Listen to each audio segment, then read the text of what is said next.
Simone et Fred, est-ce que vous voulez rester pour l'after story? Ah bah oui, bien sûr. C'est une belle histoire, oui. Si, parce que des fois, on arrive à chialer. C'est parti. Ah oui. Donc, After story jingle. ça dépend comment il le fait.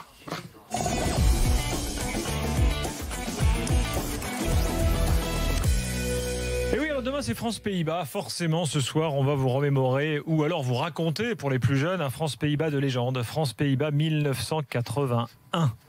Eh oui, nous sommes le 18 novembre 1981. L'événement, c'est évidemment à l'époque, ce jour-là, l'anniversaire d'Amanda Lear, qui fête ses 42 ans, ainsi que celui de Jacek Ziobert, qui était un petit peu plus jeune tout de même.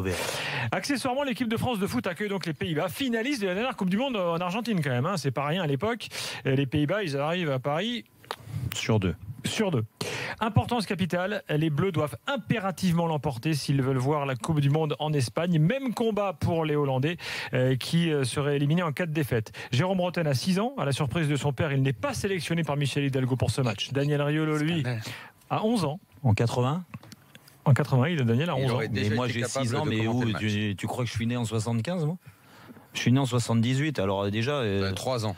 T'as bossé, mais t'as fait une grosse 3 erreur. ans, t'aurais pu, t'avais déjà le ballon dans les pieds. Mais 3 ans, j'étais bon déjà, je tenais. Ça envoyait. T'avais déjà 6 ans en maturité, c'est ce que je veux dire. Ah, mais les qualités... Daniel Riolo, lui, a 11 ans et en raison d'un comportement déplorable en classe, il n'a pas eu le droit de regarder la deuxième mi-temps.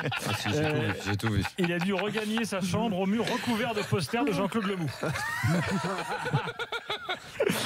En cas de déconvenu, le sélectionneur Michel Hidalgo sait que ce match est son dernier. Il pourrait se faire virer alors que finalement il est resté jusqu'à quand, rappelez-vous. Et oui, ça vous donne une idée de ce qui s'est passé.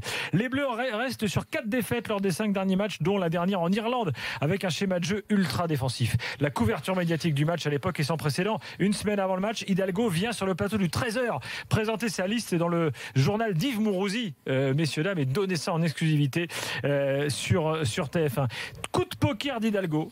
Il opte pour un 4-3-3 ultra offensif. Le mec il fait all-in, tapis, avec défense de zone, milieu de terrain composé de 3 numéros 10, aucun récupérateur. Giresse, Platini et Gengini, appelé par Thierry Roland Gingini. Faut quand même le rappeler. Gingini, Et ils ont qui joué lui à 3 milieux comme ça. était relayeur. Et 3 attaquants devant. Rocheteau.